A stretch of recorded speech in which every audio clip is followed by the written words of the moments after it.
السلام عليكم ورحمة الله وبركاته. الانبياء بيسبح وبيمثل وبيحل كل قواته.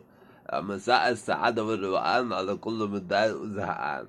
الكلام النهاردة عن شيرين عبد الوهاب لما رحت المحكمة عشان موضوع الطلاق السبع حسن حبيب وعيالها وبتاخد الموضوع ده.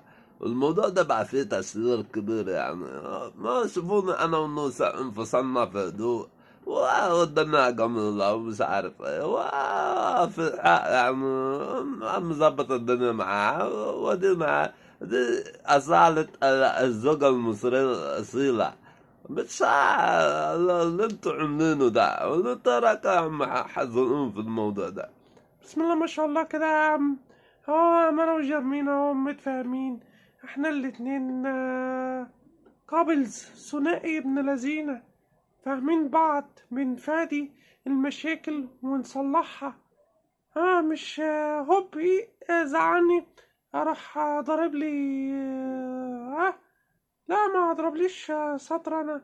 لا الموضوع ده لازم ايه يبقى مفهوم، ويبقى فيه تفاهم وعلم والجو ده. اما انتوا هوب هو ايه الخيال يعني مين قاعد يتكلموا؟ لا لا لا لا لا لا لا. الحاجات دي اسرار بيت يا جدعان.